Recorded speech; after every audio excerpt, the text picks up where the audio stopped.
welcome to the Monday morning live stream lecture. Today, I would like to introduce you to what Lacan calls the four partial drives, namely oral, anal, scopic, and auditory. And what I'd like to do here in this short half-hour session is to reiterate some of the basic positions about the objet A and the relationship between desire and drive. Now, my particular interpretation and reading of Lacan derives and bases itself off of both Zizek's interpretation and Alain Miller's. In fact, to properly understand Zizek's own fascination with Lacan, it can help to understand that he himself is basing himself off of Miller's lectures, seminars, and writings. A huge welcome, of course, to everybody joining us from around the world. It makes me very happy that we are collectively sharing in this philosophical space together. This is a weekly and recurring live stream lecture. And as of today, I will be hosting a separate lecture here on YouTube and on Instagram. So it's going to be a half-hour live stream lecture here dedicated exclusively to philosophy and theory. And then I'm going to hop over to Instagram and do another half-hour lecture on literature and the arts. I see some comments. Please do drop a comment letting me know where you're joining me from. I see India. Hello, India. It's lovely to have you here. I'm currently in Eastern Washington, and next week I'll be going to Houston, Texas. So looking forward to being there. So this is going to be a lecture on the four partial drives. And if you'd like to download all of my lectures as audio files, as well as my recurring ebook subscription, please do consider becoming a patron. It makes a huge difference in terms of allowing me to keep hosting these lectures. Hello, Munich. Guten Morgen, although it's probably afternoon over there. Hello, New York. Wonderful to see you. Okay, so let's dive right in. What are the four partial drives for Lacan, and how do they relate to Zizek's own interpretation of desire versus drive? So as I said already, the four partial drives are oral, anal, scopic, and auditory. Essentially, we have an oral drive, which is based on the lips. We have an anal drive, which you can understand what that's based on. We have a scopic drive, which is based on the gaze, and an auditory or declamatory drive, which is based on the voice. And Lacan derives these so-called partial drives from his interpretation of the Freudian theory of psychosexual development. In fact, Freud's theory of psychosexual development usually revolves around three drives, if you will: the oral, the anal, and the phallic drive. But it's important to note that Lacan actually changes Freud's theory quite significantly. In fact, Freud's theory of psychosexual development essentially revolves around a kind of essentialization, if you will, of these three drives as constitutive to the child's sexual development. But that's not at all what Lacan means. So let's briefly explain. Each of these drives, these four drives, are a version of the objet A. In fact, this is why Alain Miller calls them the five drives. The reason that Alain Miller calls these four partial drives the five drives is because he includes the phallic drive. And so for the sake of argument, let's suppose that the phallic drive is the fifth drive. And the basic relationship between desire and drive, the transition from desire and drive, is that desire revolves around a foreclosed object of desire, something that you want to have, and therefore when you achieve it, you have derived satisfaction. Whereas drive revolves not around the object of desire, not around the loss of said object, but around lack. In other words, drive stages a futile, impossible, and yet pleasurable recurrence of the central mechanism of desire. And if you're wondering what is lack, perhaps the easiest way to define lack is loss as its own object. Therefore, in the transition from desire to drive, we undergo the transition from a desire for an elusive object that will provide us with satisfaction towards the satisfaction of the repeated failure to obtain said satisfaction. Let me give you an example from the perspective of the oral drive. Excuse me. The basic logic of the oral drive is that when an infant is sucking at the mother's breast, we have here a form of desire, which say the child wants to be nourished, wants to acquire the mother's milk. Therefore, we have a pretty much direct relationship between the child's desire and its object of desire, facilitated by the nipple, by the breast. In the transition from desire to drive, however, the nipple is no longer the object of desire, it becomes the object of drive. In other words, the act of sucking the nipple for its own sake, for its own pleasure, devoid of the object of its necessity, the milk. And of course, the ultimate oral object for the child is therefore thumb sucking, or perhaps even a pacifier. In fact, the very word pacifier already stipulates, in some sense, or hints towards the secret satisfaction that the child derives from it as a substitute. Instead of being able to temporarily drink at the mother's breast so as to acquire milk, the child can, in a sense, perpetually drink at the mother's breast. This means that the pacifier becomes a substitute, an object that replaces the original object of desire, that allows for a repeated and yet, of course, futile staging of this very process of desire. Therefore, the thumb sucking, or the sucking at the pacifier, represents the partial object. It is a partial object because it is a substitute for the breast as an object of desire. What's important to note here is that when we say object of desire, we don't mean it in a sexual sense in terms of erotic desire. Instead, desire here is a strictly speaking structural principle about the relationship of desire to the object of said desire. Therefore, the child's desire for the mother's breast is not erotic, but it is in fact about satisfying the need for milk. In fact, arguably, the erotic component comes precisely when we have a short circuit that leads to drive, but we can return to that another time.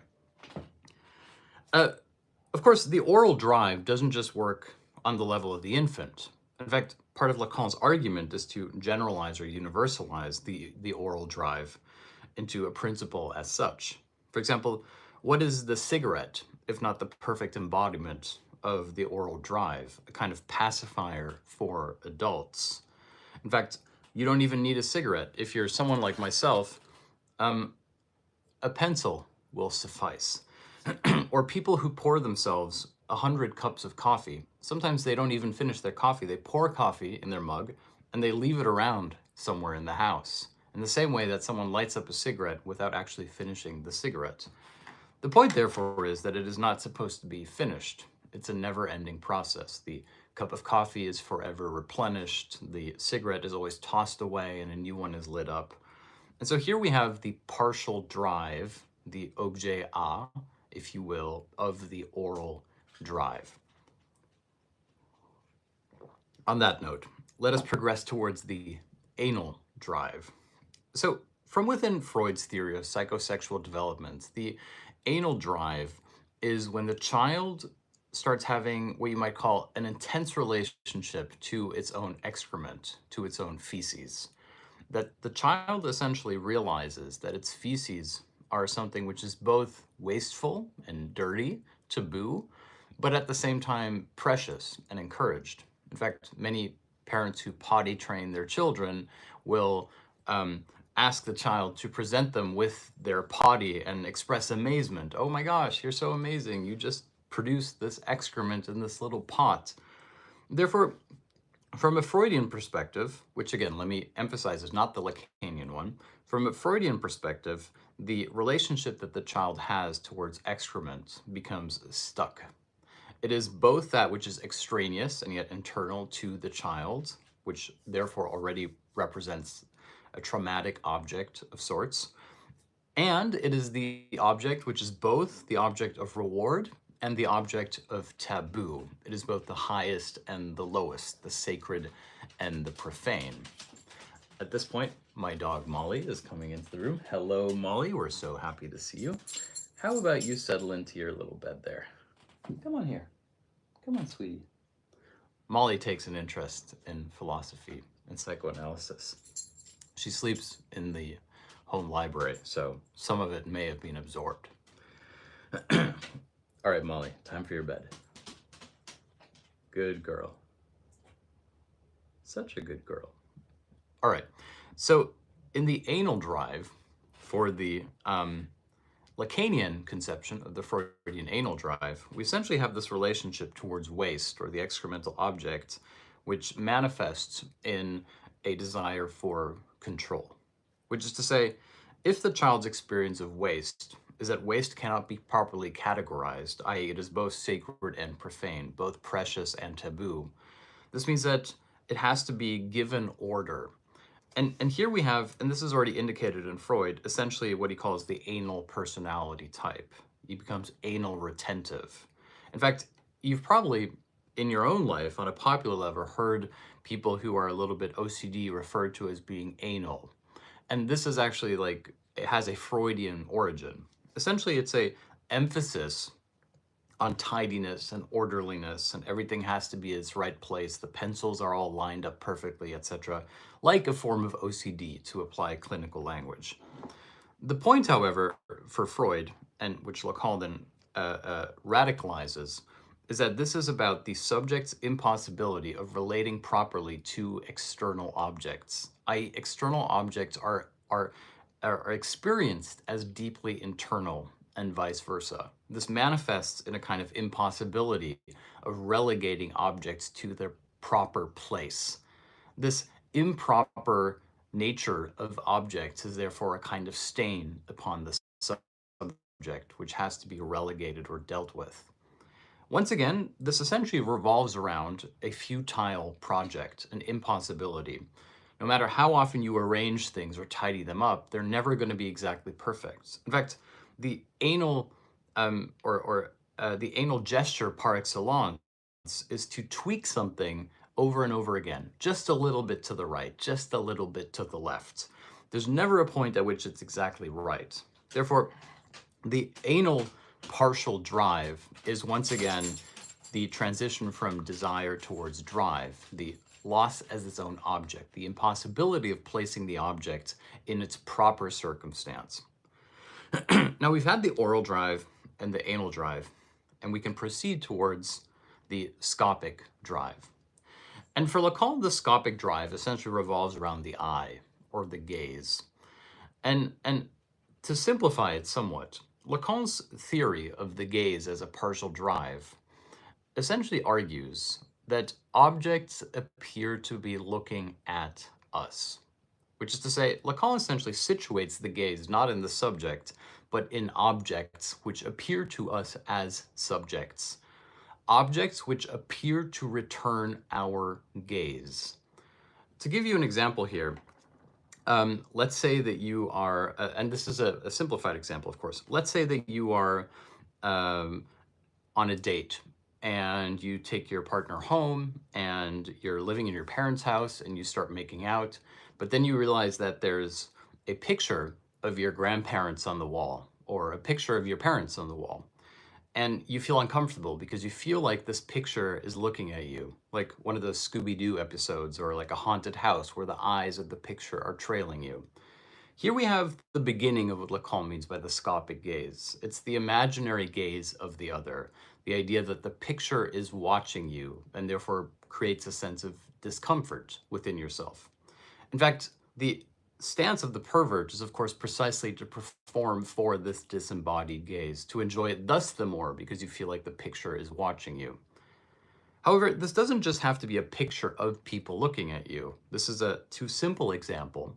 Strictly speaking, it could be any object that appears to return your gaze.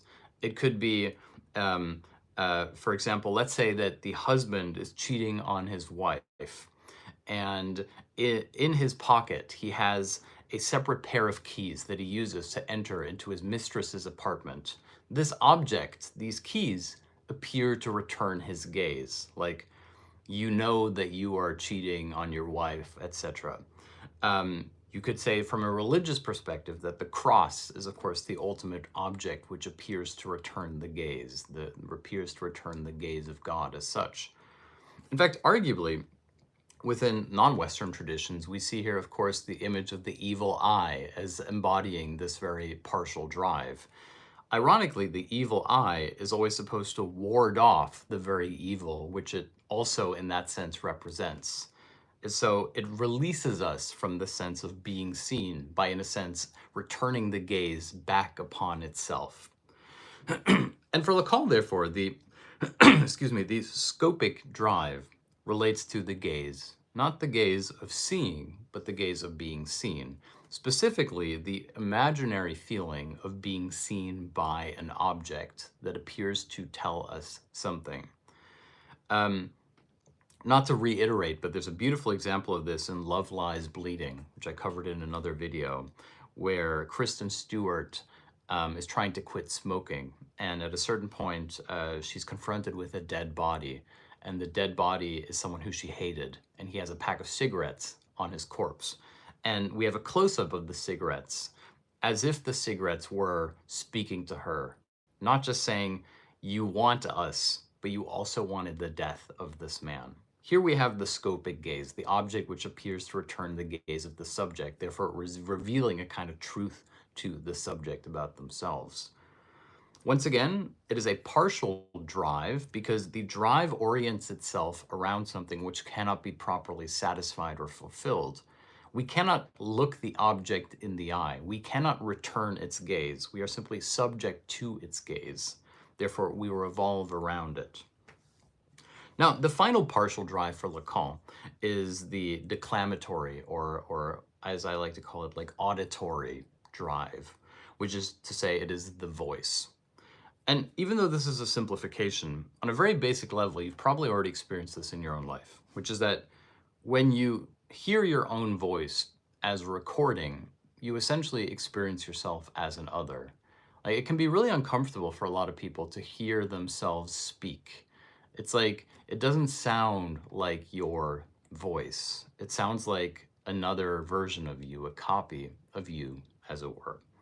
And so here we have already the idea of the voice as its object.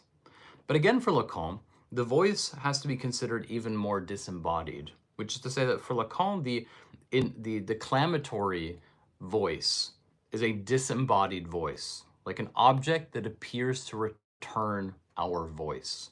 And so in a similar way that the scopic drive or partial drive is about an object which appears to return our gaze, the declamatory or auditory drive is about an object, an elusive object that appears to return our voice, that appears to speak to us directly. In fact, the transition into psychosis is, of course, to actually hear this voice as such, to hear voices, as it were. Whereas for Lacan, constituted to the subject is precisely that you don't hear it as such, but nevertheless, you pick up on it. Something is speaking to you, as it were. And then the final drive, the one that Alain Miller mentions in his five drive, well, Miller's essay is called, or lecture is called 5 Versions of the Objet A. The fifth one is the phallic drive. And for the person who just joined in the comments saying, oh no, I missed the beginning, that's okay. I will save this lecture on YouTube, and I will also post it as an audio download to my Patreon, so fret not. In fact, I know that the audio quality has been a little bit lacking as of late due to a somewhat poor connection apparently, and so I'm recording this on a separate external microphone so that if you want a nice audio recording, you can download it on my Patreon. Okay, on that note, let's proceed to the 5th partial drive, the phallic drive.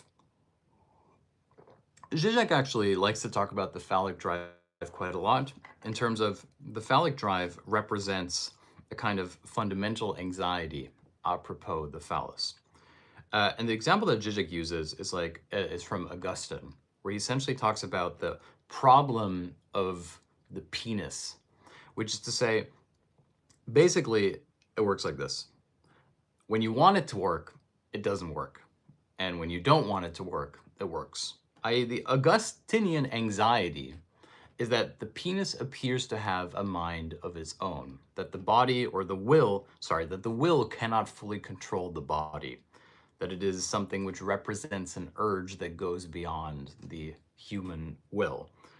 And of course, it's a little bit silly as an example, but I think a lot of, especially young men, will experience this when they enter into adulthood, or puberty at least, which is to say that they will have unwanted erections in which their body appears to take control of them, often causing intense embarrassment if it happens in a public place or when you don't want it to. Now, on a Freudian level, this anxiety or this embarrassment, like, for example, if a young man kisses a woman, he'll be anxious about whether or not she can feel his erection. This anxiety for Freud is constitutive to psychosexual development as such. In other words, sexuality is intrinsically related to a sense of shame or anxiety. But that's not at all what Lacan is interested in. For Lacan, the partial drive revolves again around this impossible object. Remember that for the scopic gaze or the scopic partial drive and the declamatory or auditory partial drive, we have objects which appear to speak to us as if it were of their own volition. And when it comes to the phallus, the same is true, which is the phallus is the symbolic representation of the object of penis, which appears to speak to us, which appears to have a will or a life of its own that doesn't act the way we would like it to. And of course, in old age, the reverse of this is that many men struggle to achieve an erection. Therefore, it becomes once again the impossible object. Part of the reason why I don't talk about the phallic object in those terms very much is that, like, it leads itself to a lot of comedy, I guess. But what's important for Lacan here is that the phallic drive or the phallic principle isn't about the shape or the function of the sex organ as such. It's not about its content. It's about the structural relationship of the object to the subject, and the object as an impossible object, as a partial drive, as it were. In fact, seen from this perspective, the sort of pseudo-feminist take that objects are phallic if they represent or look like a penis, like neckties or skyscrapers, etc., whilst sort of commonly accepted in the popular sense, like you'll see it referenced in magazines, etc., isn't really how either Freud or Lacan conceive of the phallus as such. In fact, the phallus is precisely the symbol of the penis. It's not the penis represented in its form everywhere, like a kind of Egyptian hieroglyph that is posted across the world as a representation of male power or something like this, but instead precisely this symbol of a certain fundamental impossibility. In fact, and I'm going on a bit of a, like into another topic here, but this is part of Lacan's theory of potency and impotency and omnipotency, which is that for Lacan, to be omnipotent is a form of impotence, which is to say, to be able to do everything and have the power to do everything also means that, strictly speaking, there is no power. It's universalized. If power is the ability to do X, then omnipotency essentially eradicates the idea of power, which is that you could overcome certain things that you would otherwise be impotent at. Anyway, this is like a tangent and deserving of a much more thorough analysis, which I promise you for another video. The point here is that in the 4/5 partial drives, which, to reiterate, are oral, anal, scopic, and what I call auditory, but I think the official word is declamatory, namely lips, anus, gaze, eyes, voice. The 5th one is the phallic one, essentially. So those are the 5 partial drives. But why is this even important? Because clearly from like a clinical perspective, none of this is particularly relevant. Like it doesn't serve particularly well as an explanatory or scientific model. In fact, one of the common criticisms raised or leveled against psychoanalysis is that it's a pseudo-scientific theory based on assumptions and essentially fraudulent. And whilst I don't mean to disagree with that, the point here is that these partial drives represent structural principles that are not related to the content of psychosocial development, as they were for Freud, but instead for Zizek become emblematic of his argument about Hegel. And let me try to explain that in 5 minutes, which I think can be done. So we've already explained the difference between desire and drive. Desire, which revolves around loss, the object of desire, and drive, which stages loss as its own object. In other words, the transition from loss to lack. Lack being loss as its own object of desire. This object is what Lacan calls the objet A. The objet A is the object of drive. Therefore, the objet A is the object of lack. The paradoxical object which embodies its own loss. Zizek takes this formula and he says we can apply this to Kant and Hegel. Kant is the thinker of desire. Hegel is the thinker of drive. So how does that work?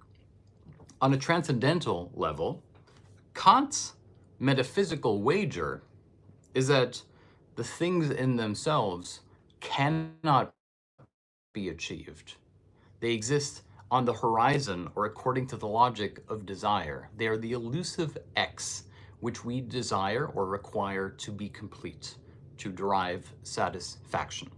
Therefore, the metaphysical dimension that Kant creates is like the child who wants to suck at the transcendental primordial mother's breast. But this is impossible, it's elusive, it can't be done. Hegel's wager, on the other hand, is that it can be done. Hegel therefore stages a transition from Kantian desire towards what you might call dialectical drive.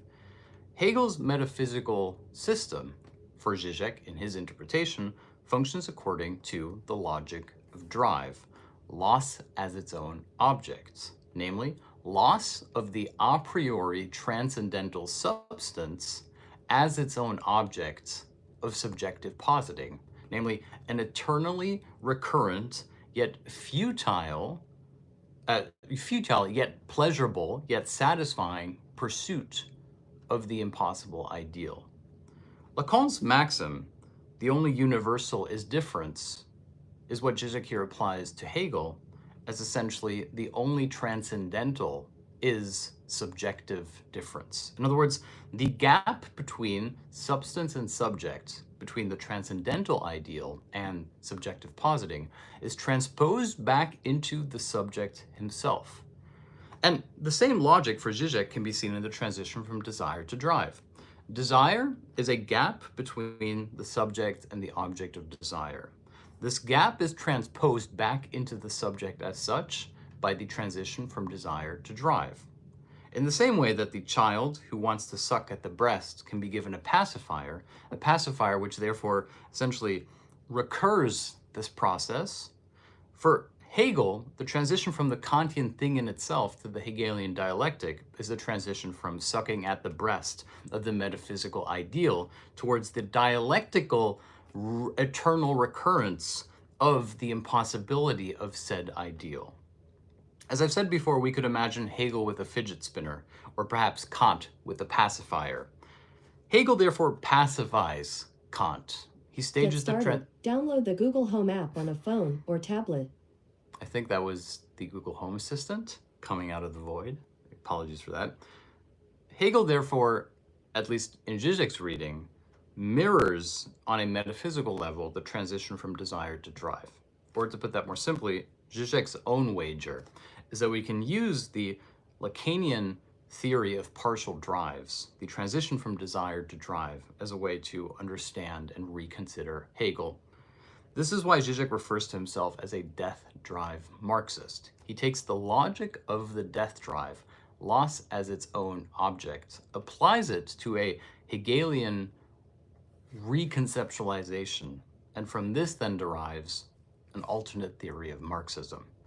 And that's going to be my topic for next week. Next week, we're going to talk about what exactly is Zizek's Marxism and why does he characterize it as death drive Marxism. Thank you so much for listening today. You can find all of my lectures as download, podcasts essentially on my Patreon. Also, you have a couple more weeks to download my current ebook on Patreon titled The Night of the World, and the new ebook will be coming up in just a couple weeks at the end of the month. Thank you so much for following this live stream lecture. And if you'd like to have more, I'm going to be hopping onto Instagram for a little discussion on reading and some of my favorite books. And then I'm going to be hopping onto Discord for a patron-only Q&A session afterwards. See you soon.